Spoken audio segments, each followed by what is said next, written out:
আসসালামু আলাইকুম রহমতুল্লাহ। সবাই কেমন আছেন? তো আজকে আমি আবার একটা ভিডিও নিয়ে চলে আসলাম। সিম্পল একটা টিউলিপ এঁকে দেখাবো। এখানে আমি কালার কম্বিনেশনে রেখেছি সাদা কালার ও কমলা কালার। দুইটা ফুল কিন্তু আমি সেম প্রসেসেই করব। আর এখানে আমি প্রথমে যে সাইডের যে অংশগুলো সেগুলো আমি কিন্তু সাদা রং দিয়েছি এবং মাঝখানে কমলা কালার দিয়েছি। এভাবে করে আমি কিন্তু পুরোটা কমপ্লিট করব। একটু মনোযোগ সহকারে দেখবেন, তাহলে কিন্তু বুঝতে পারবেন। আমি এখানে কিন্তু এই যে সাদা কালার নিলাম, আর রংটা কিন্তু খুব অল্প পরিমাণে নিতে হবে। বেশি রং নিলে কিন্তু ঘেটে যেতে পারে। আর আপনাদের যদি রং তুলিতে বেশি লেগে যায়, সেক্ষেত্রে টিস্যু পেপার অথবা আপনি কোনো একটা কাপড় বা যে কোনো ভালো কোনো মোছার জিনিস দিয়ে, যেটাতে তুলির কোনো ক্ষতি হবে না, সফট হবে, সেটা দিয়ে আপনি রংটা মুছবেন। তো দেখতেই পাচ্ছেন আমি প্রথমে কিন্তু সাদা কালার দিয়ে হালকা করে নিচ্ছি। যদিও ক্লিয়ারভাবে ততটা আমি উপস্থাপন করতে পারি না, তারপরে যতটা সম্ভব চেষ্টা করি আপনাদের বোঝানোর জন্য। তো এখানে আমি এই যে দেখেন পাশে কিন্তু সাদা দিয়ে নিয়েছি, তারপরে মাঝখানে আমি কমলা কালার দিয়েছি। এভাবে করে কিন্তু সম্পূর্ণটা আমি কমপ্লিট করব। ঠিক আছে? তো কারোর যদি কোথাও বোঝার সমস্যা হয় তাহলে আমাকে কমেন্ট করতে পারেন। এখানে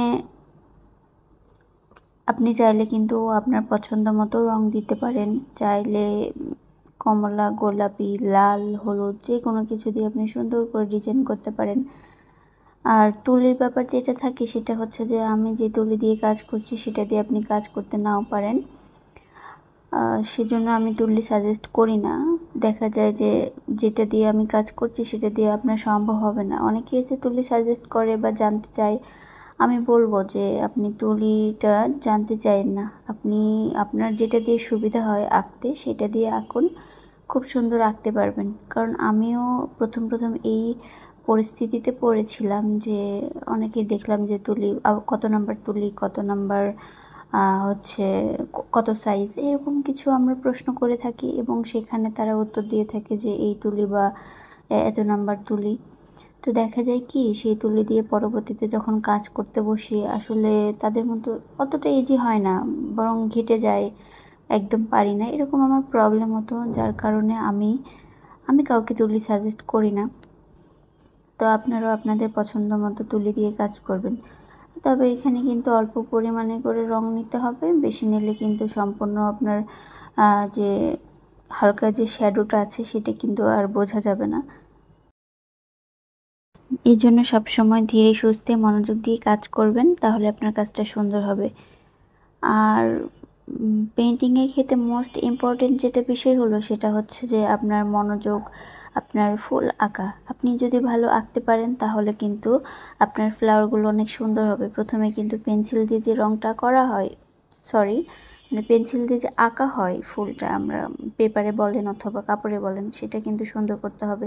আর তার থেকেও একটা বড় বিষয়, যদি আপনার আঁকার হাত ভালো হয় সেখানে আপনাকে আর্ট করাটা কোনো ফ্যাক্ট না। আপনি আপনার হাতেই পারবেন, আপনাকে এঁকে নিতে হবে না, এরকম কিছু। তো যাই হোক, আমি পরবর্তীতে কিন্তু চিকন তুলি, এখানে আমি দেখেন 00 সাইজ একটা তুলি নিয়েছি। এটা দিয়ে লাল কালার একটু নিয়ে আমি একটু করে এঁকে দিচ্ছি সুন্দর লাগার জন্য আর কি, যে শিরা উপশিরা থাকে ফুলের মধ্যে, সেগুলো আঁকার চেষ্টা করেছি। চাইলে আপনারা ওইটা দিতে পারেন, আবার নাও দিতে পারেন। তবে চিকন করার ক্ষেত্রে আপনাকে 00 বা 000 সাইজ তুলিগুলো রাখতে হবে। মিনিমাম 2-3টা তুলি আপনাকে কিন্তু রাখতে হবে, তাহলে আপনি মোটামুটি সব ধরনের কাজ করতে পারবেন। তার মধ্যে মোস্ট ইম্পর্ট্যান্ট সেটা হচ্ছে 0 সাইজ তুলি। আপনার লতা পাতাতে যে চিকন চিকন ডাল বলেন, ফুলের মাঝে কলি বলেন, এক কথায় চিকন চিকন কোনো আঁকতে গেলে সেগুলোতে আপনাকে দিতে হবে। আর আমি ভয়েসে এত কী বলবো আমি খুঁজে পাই না। যাই হোক, আমাকে আপনারা একটু ভালো চোখে দেখবেন, কেননা আমি খুব একটা ভালো বলতে পারি না, সাজিয়ে গুছিয়ে কথা বলতে পারি না। ভুল ভ্রান্তি হলে আমাকে সবাই ক্ষমার দৃষ্টিতে দেখবেন। তো দেখেন আমি এইভাবেই করে 2টা ফুল কিন্তু শেষ করলাম। এরপর আমি পাতাগুলো করে নেব। পাতাগুলোতে আমি ডার্ক গ্রিন কালার দিয়েছি, এটা অ্যাক্রিলিক কালারের মধ্যে আছে, যার কারণে আমি এই রঙটা দিয়ে কাজ করছি আপনাদের বোঝার সুবিধার্থে। আর মাঝখানে আমি একটু করে হলুদ কালার দিয়েছি। হলুদ কালার দিয়ে একটু শেড তৈরি করার চেষ্টা করেছি। এখানে কিন্তু আমি অল্প পরিমাণে রং নিয়েছি আর কাজ করেছি, আবার একটু অল্প পরিমাণ নিয়েছি আর এভাবে করে ব্লেন্ড করে দিয়েছি। এভাবে কিন্তু কাজ করলে কাজগুলো সুন্দর হয়। চেষ্টা করবেন সব সময় এভাবে কাজ করার। তো সেম প্রসেসেই কিন্তু পাতাগুলো হবে।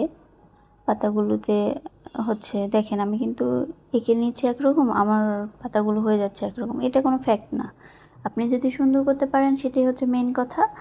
আপনার যে এঁকে নিয়েছেন যেরকম সেম টু সেম হতেই হবে এরকম কোনো কথা নেই। আপনি একজনের দেখলেন, আপনি নিজের আলাদাভাবে তৈরি করলেন, সেটা বেশি ভালো হয় যে আমার তৈরি এটা একটু আলাদা। তো যাই হোক, আমার পাতাগুলো কিন্তু মোটামুটি শেষের দিকে। আর সেম প্রসেসেই এই যে মাঝখানে হলুদ, পাশে হচ্ছে সবুজ কালার, এভাবে করে আমি সম্পূর্ণ পাতাগুলো শেষ করেছি। দেখেন কতটা সুন্দর লাগছে, তাই না? যদি আমি এখানে শুধুই সবুজ দিতাম একটু কেমন যেন লাগতো। আর একটু ইউনিক করার জন্য এখানে আমি মাঝখানে হলুদ রেখেছি যাতে সুন্দর লাগে।